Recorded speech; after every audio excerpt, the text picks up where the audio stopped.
welcome to the MHR podcast, where we discuss all things in the world of work in HR, payroll and finance. I'm Emma. And I'm Andy. How are you doing on this fine day, Andy? I'm okay. I feel like we had our holidays last week, didn't we? We did. It was nice. I had a great time. But I'm trying to get myself back into the mood for work. But it's always stressful, isn't it, once you go away for a holiday?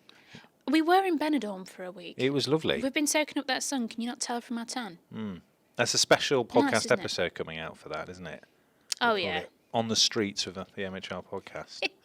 MHR takes the streets of Benidorm. Yeah. I'm not sure how well that would sell, to be honest, Andy. I don't know. But no, you're absolutely right. Getting back into the swing of things after you've been on holiday is quite tricky. And the holiday blues is definitely a phenomenon that we feel amongst the team here at MHR, and I'm sure anybody Everyone in any does. workplace And feels that I way, enjoy coming back to work. Like, I enjoy my job. I get to do this podcast with you. But Too kind. I think it's always a bit of a thing, isn't it? I think it's good when you work somewhere you've got a really good, healthy work-life balance, and you know that you're not stressed about what's going on while you're away. You know it's a healthy switch there. I'm going to come back. Yeah. Might be that there's loads of emails or loads of meetings that have been put in my diary, but I'm not worried about it. We'll crack on and get into it. But that can be one thing, can't it? An overload of your inbox. It can. When you've taken a week or so out and you come back to an absolute plethora of emails and a plethora of meetings that's just completely overwhelming. And that actually brings me on to kind of what I wanted to talk about today, was the excessiveness of that and what it can be sometimes, and when is it actually appropriate to do a meeting versus could this have been an email or a Teams message or a message out onto your people platform. This was a big thing, wasn't it? Like the last couple of years, when everyone moved to online meetings, everyone was going like, "Oh, I realised that meeting could have just been an email or a Teams chat." I think they referred to it as Zoom fatigue, didn't they? And I feel like that was very, very real. And now we've come into more of our, being more in the office and more in person. That trend, I think, has actually still carried on. I think it's reversed as well. I feel like I'm doing more meetings than ever. No, likewise, and we're not alone in that either. I was doing some digging on some stats, and a report that was done sort of late last year says that around 5% of the workforce in the UK devote half of their work week to participating in meetings, which is really high. Is there a recommended amount? How many hours should we be spending in meetings a week? See, I think that's quite open to interpretation. Yeah. But looking at some of the other percentages we've got, you're looking at well over 50% are spending an absolute minimum of between 4 to 20 hours a week in meetings. So it's a really significant chunk. And it depends on your of your role as time. well, I guess, and your level. Well, yeah, definitely. Because meetings serve a purpose for different reasons. But For sure. For most people, meetings are great because you get things decided and you can feel confident about what you're doing. But you're not doing the doing. You know what I mean? You're not actually going away and then actioning it. Because everyone gets that. Everyone gets taught, don't they, when you're in a business, especially in like a corporate environment, that for every meeting you need an agenda. That agenda needs to outline what your actions need to be. You need to write up your actions. You can follow them up. That's how you organise a structured meeting. But for that to work, you actually need time in your diary to do all that stuff. That's a very fair point. I think the amount of meetings that get put in diaries these days, it can be very, very tricky to keep that up. And that's on the rise as well. So a recent report here is saying that according to statistics, they believe that the number of meetings will increase by 11% in 2023 and continue to increase by around 34% by 2027. So we're obviously, a nation that love to talk. Yeah. But are there better ways of managing it? A recent article that's come up that I think is worth discussing is the approach that Shopify have taken. So this is actually Shopify in the US. So they're in Canada. So that's Canadian branch. What they did in the new year this year is they did something they referred to as a calendar purge. So effectively removing all recurring meetings with more than 2 people and upping the rule that no meetings at all can be held on Wednesdays, so they can have focus days. Nice. And anything with more than 50 persons will get shoehorned into a 6-hour window on a Thursday. So really trying to crack down on the time allocations in which you can actually host a meeting, which I think is really interesting, actually. Yeah. It's something that in a previous job that we did as well, whereby we had windows of focus time, where we were not allowed to put in meetings, so we were told to block out our calendars so that could not happen. I do that.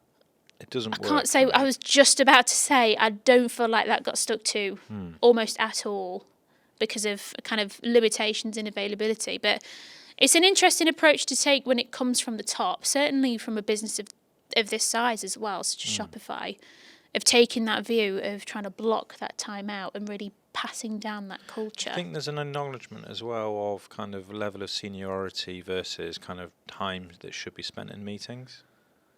I think so. I think so. I mean, I imagine the more junior you are in your role, you might get invited to less anyway. Yeah. And you're very much action driven. But the more senior typically people get in their role, they start becoming people that talk about the strategy and coordinate teams. So they're spending more time on that rather than maybe what the doing of the role is. Example, I'm in marketing, right? If I was really senior in my world, I'd probably spend more time managing marketers than I would be doing marketing. Yeah. So that's more meetings. Well, it's a similar kind of thing, isn't it? Like one of the things that I've read on here that, you know, if you are a manager, so if you run a team, the time that you take, you know, in meetings every week can go from around 10 to 20% to upwards of 50%. Yeah. Because of that additional work that's required, and the way we approach it. But it's interesting, and I think it's just worth us talking about. Are there alternative ways in which we can manage the way we can communicate with each other? When is it necessary to have meetings? Yeah. And when is it necessary actually to put that in an email chain or a Teams message or, as I say, you know, your people platform where you can make a larger broadcast? It works both ways, doesn't it? Because there's also, and I've used this tactic, you can hide behind an email because you can write a war and peace, and then you go, well, everyone's going to read that and we'll action it. And like, no, actually, sometimes you want, you know, that would have been better if instead of all the time you spent constructing that email and writing out whatever, you just had a 5-minute catch up. That's very true. So, have you just admitted on camera, on podcast, that you are a keyboard warrior, Andy? No. I think you might have. I'm not good enough at spelling to be a keyboard warrior. That's my problem. Does it not have that? Doesn't have that same gumption? Yeah, I think, but there was a point there, isn't there? I mean, it's an age-old phrase. Oh, that could have been an email, rather than having to waste time in a meeting. But actually, some people, especially like you can work with lots of different people, but some people get stuck at that phase of how am I going to explain this to someone? I'm writing up this email. I've done it 3-4 times. It doesn't matter. You could have just gone over and had a talk to someone. You know, or you could have just picked up the phone or sent them a Zoom or Teams quick message. Like, so are we going to look at what the best platforms are for communicating? We are. We're going to jump straight in. Nice. So, having a look around on sort of different sites and just from personal experience, I think that there are some key platforms that we can utilize to make our day-to-day communication that a little bit easier. Yeah. And just try and save some time. Yeah. And a really interesting one that I've pulled up is it's referring to it as the superpowers of asynchronous communication. Asynchronous communication. Asynchronous communication. What does that mean? So that's effectively an ongoing conversation between 2 or more persons. Okay. I think it's just a fancy way of saying that it's, you know, a couple An of people email having thread. a chat. Yeah. Basically. So when we refer to asynchronous communication, we're talking about email, we're talking about Teams, we're talking about people platforms. So there's a few definite benefits to taking this approach and a definite need for them as well. So the first thing that it says here is that with asynchronous communication methods, such as emails, such as Teams, you have the opportunity to edit and revise for clarity. Yeah. So you open the floor for teams to be able to give more thoughtful responses because they've had extra time to reply, rather than only offering their spontaneous feedback. Yeah, and people can feel under pressure in meetings or not as confident. Yeah, and I think it can sometimes force decisions that maybe aren't quite there. There are certainly occasions in which an urgent decision or a quick turnaround is definitely needed, and that Okay. spontaneity is a driving force for that.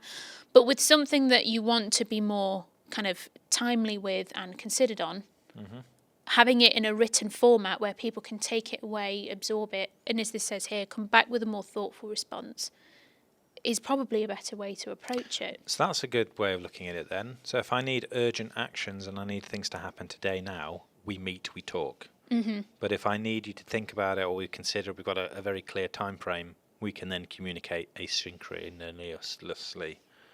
Beautifully done. Thank you. It's like poetry, Andy.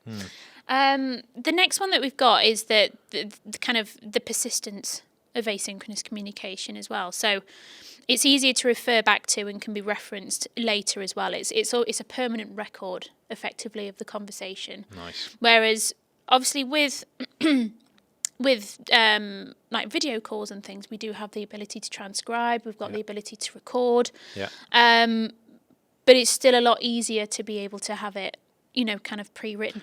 Transcription's not always 100%, Yeah. and you can't always guarantee that your team members that were on the call are going to refer back to that either. Yeah. It's now a past event. And if you don't manage your meetings well enough in a kind of person or online setting, you end up creating more work for yourself to write up the follow-up actions. If you can automate that process, you're saving yourself a lot of time. Exactly, and it resolves any risk of ambiguity as well. Yeah. So if there's some disagreements or something that somebody's not quite sure of, Yeah. it's a great way of being able to refer to that and having that audit trail. You put that politely. I would have been like, you can hold people to account. The fact that we did discuss earlier in another week, Graham, that we would actually, for this meeting, have arranged the task of arranging Linda's cake. And I did assign that to you, and that is in writing, and yet you didn't, did you, Graham? And now Linda's here, and she's crying. Graham. So see notes. As per my previous email. Yeah. The good thing about that as well is that written communication is much easier to skim. So Yeah. if you've got people that are, even if they don't have a great attention span in meetings, or you've got somebody in there that's distracted because they've got a lot of things going on, thinking of those that are at a more senior level where they're it's like a Christmas tree, their laptops at all times. So having this all written down, it gives them the opportunity to be able to just skim and understand the high level detail without actually having to sit through a full meeting. And then also, not being able to book a meeting with someone at a senior level who maybe might be a decision maker for you, it can be a blocker. Absolutely. And again, you've also got that accountability in that you have a reference point to say that they've received the information. And so it's kind of it's still taking that next step when you may be restricted from not being able to attend. I love the idea of using a read receipt meeting to your manager. Imagine that. That's a very bolshy move, isn't it? Hi, Susan. I did send you that email. I can see you haven't opened it yet. Just FYI. Are you brave enough to do that? I'm not. No. That's what some those Zoom or team chats are good for, though, because you can see the little. That's true, but it's a read. little bit less. What's the word? It's just a bit less, in your face, I guess. It's just more of a Obnoxious. subtle. Yeah. Yeah. The final point that we've got, and I think this is really, really important, is the inclusivity that asynchronous communication provides. So people have the opportunity to write an update before they walk in, and they're not going to get interrupted because it's all kind of written in there. People that aren't able to attend in-person meetings can still feel like they're part of the project, which I think is really important. And a niche one, but a very valid one, and something that we've kind of discussed before, is those that also have accessibility issues. And therefore, in-person meetings or video call meetings may not be as straightforward for them to attend. That it may be, physical constraints, or it may be, mental health constraints, which means that that's not a comfortable environment for them. Yeah. What it means is that you're giving them a space to still be able to contribute and add to it without feeling like they need to be part of a meeting. Yeah. And that pulls in quite nicely to kind of the wellbeing message that we try and pull as well, of making everybody feel like they're involved and that their comments are important. And this is just a great example of ensuring that Yeah. stays the case. I think it's essentially if you provide a platform that all employees equally have access to and can feel like they've been included in the discussion, you're not going to alienate people who feel like they're disenfranchised. Yeah. And then they're going to start looking elsewhere because they don't really feel connected to the culture or the decision making that matters to them. No, exactly. Well, another point as well is, I suppose, communications through LinkedIn or video calls or kind of eliminate the need for the physical need to be in the same place. Different for different types of organisations, but if you have lots of people maybe in a sales environment or in the field, whatever that field is, or, you know, logistically your company's quite spread out, you can't depend on the physical requirement of that person coming into one place in order to hold a meeting or discussion. Things have to happen that day or that week. Yeah. So, yeah, how can you do that? And how can, by using this asynchronous method, you make sure that everyone's got the same account of everything so they can take the actions forward in the right way? Exactly. So, what we could say then, love a good meeting. Meeting's a good way of kind of meeting people, engaging with the culture. It can be both a time waster if you're not planning on actioning something, or you've not got a good structure, or you don't follow up with the process. So actually using tech to automate actions, maybe through asynchronous communication, allows you to speed up the process. But sometimes you need to meet in person or face-to-face or on a screen and have a good old human conflab to actually get something decided that day. No, But, I agree. yeah, but I completely agree. if you're like, hey guys, I wanted to sit in this meeting and discuss this, can you now go away and think about it? You're like, well, that could have been an email because you don't need a response now. And then we could have come back with, come back together and joined on the Yeah. results. That was just a power trip move by you to get us in a room and tell us your ideas. Stop doing it, Andy. We're not impressed. Grateful that you name drop yourself there. Yeah. Okay, so I have our producer segments just come through from our assistant to the producer, Tom Flynn. Special shout out for the signature that we've got this week. Historic figure in the Teams GIF scene. I do enjoy a GIF on Teams, actually.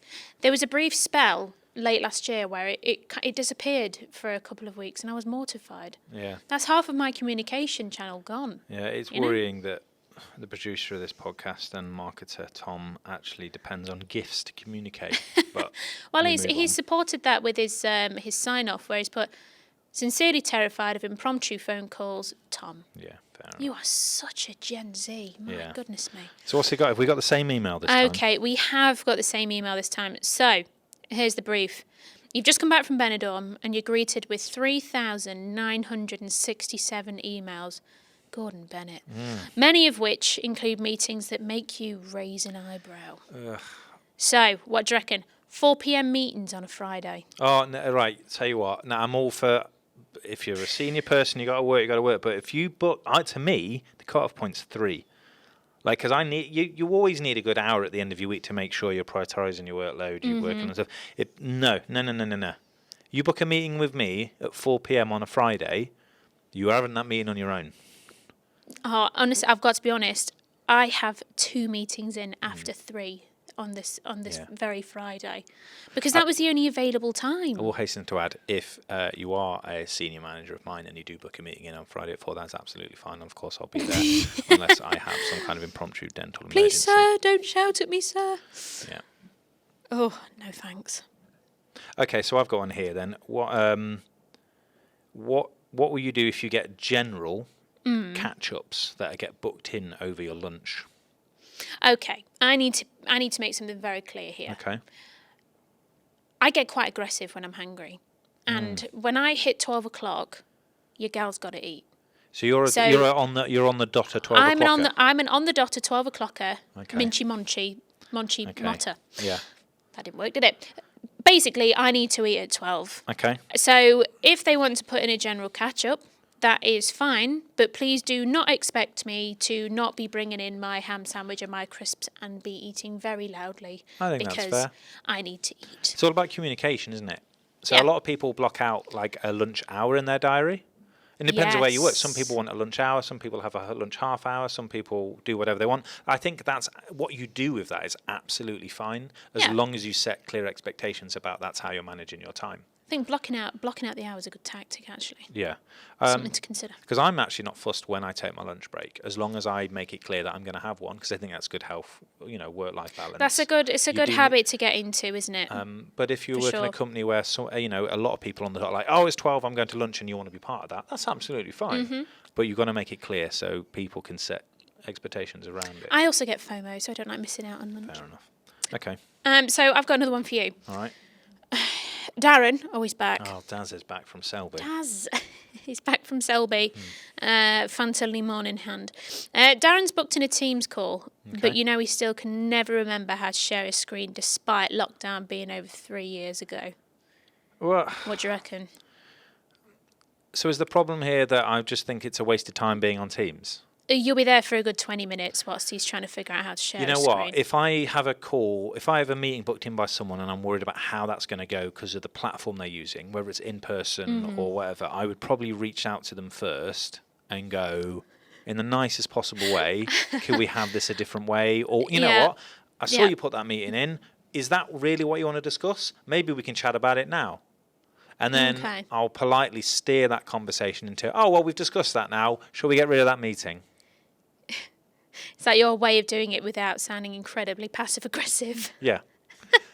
Dear Darren, I can't help but notice you've booked in some time with me that's going to waste both mine and your life. Life. So I'm messaging you now to Bye. understand what you'd like to get from the call. Because if I can answer it now, I'd much rather not have to see you for that half an hour. You can stay in Selby. Enjoy your weekend. In Selby. It's- okay. Well, thanks, Tom, for that. I think we've just revealed more about who we are as people rather than good tactics Yeah. to avoid emails True. or meetings that aren't necessary. Yeah. But it affects us all. Hopefully we've shed some tips there on what we should be doing to manage our time better. I feel Yeah. like it's all come back to a conversation on communication again, isn't it? Absolutely, and I know that's a drum that we bang on quite a lot, but it's important to make sure that you get it right, and not only for yourself, but also for the people that you work with as well. So again, pulling it back to that Yeah. accessibility thing, is the meeting a best way to manage a person and or situation? Are there alternative ways in which you can manage it? And are you ensuring that you're creating that inclusivity and bringing that collaboration in that you Yeah. need to make that project a success? And also, what medium are you using, and is that going to work in the time frame that you need to get stuff done with? You know, what's the quickest route to success for you? Teams isn't always the best answer. Cool. All right then. Well, we'll be back next week for some more hints and tips on something else, I imagine, that we haven't thought of yet. We'll give it a good go. Yeah. So it'll be a surprise. We'll see you then. I've been Andy. And I've been Emma. See you later. See ya.